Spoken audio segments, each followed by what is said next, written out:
austerities of a civic crematorium. As it happened, apart from copious incense, the alternative was not so different. The service at St. Anselm's was tepid and perfunctory. A hymn was played, which clearly nobody recognised. The great sonorities of the prayer book gabbled, and a clerical address given, whose flat monotone did little to convey the joie de vivre of which the deceased seemed to be mildly accused. The church was dim, and Rosie took scant account of the congregation, being too preoccupied with trying to revive hazy memories of her aunt in the pre-war years and censoring images of the gruesome end. One or two people she recognised, but for the most part the assembled remained faceless and shadowy. An announcement from the pulpit invited mourners, attendees, to a small reception being held afterwards in the adjoining hall. She decided to give this a miss, hoping to slip away unremarked, but was caught by Mrs. Gill, who, leaning over from the pew behind, had whispered, "Do hope you'll come, my dear. Not seen you for ages." No, Rosie thought, you haven't.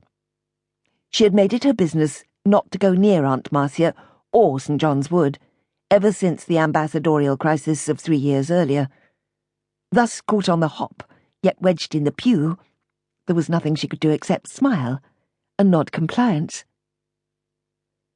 The ritual over, it was with some relief that she filed outside with the Gills, and a handful of others, to the cramped burial ground, and watched the coffin as it was lowered into the allotted space. There was, in fact, a good number of floral tributes, and she noted that hers was prominently placed. But the observation gave little satisfaction, for she knew that the flowers were no substitute for warmth, let alone real love. After the final benediction and the sprinkling of earth, she lingered diffidently by the graveside, partly through awkward respect, partly through reluctance to join the melee in the church hall. Then, with the first gust of rain, and with a mixture of guilt and defiance, she turned abruptly and walked towards its door. Surveying the room and its occupants, Rosie wasn't entirely enamoured of what she saw. An ill-assorted crowd who, collectively at least, held little promise of appeal or interest. A few elderly indeterminates, downing minuscule glasses of British sherry as if their lives depended on it, which they probably did.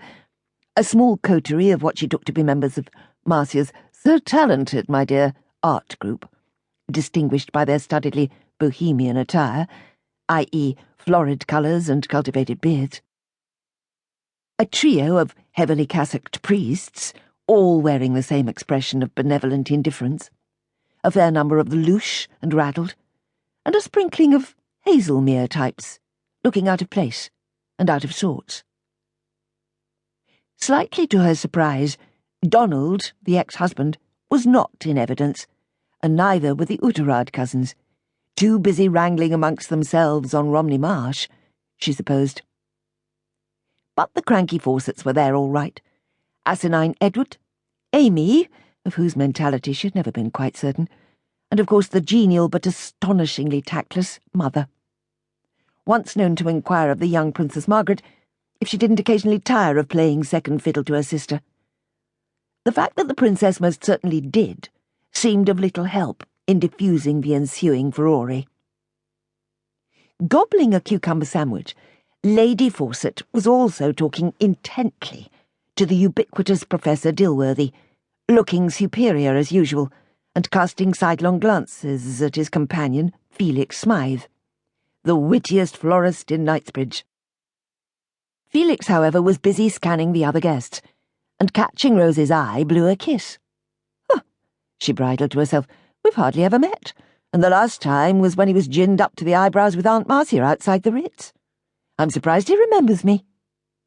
But he evidently did, for, detaching himself from the group, he slithered over to Rosie, and in unctuous tone murmured a blend of compliment and condolence. She thanked him politely, whereupon, lowering his voice, and with a glint of relish, he said, "But, oh my goodness, it must have been excruciating for you to learn..."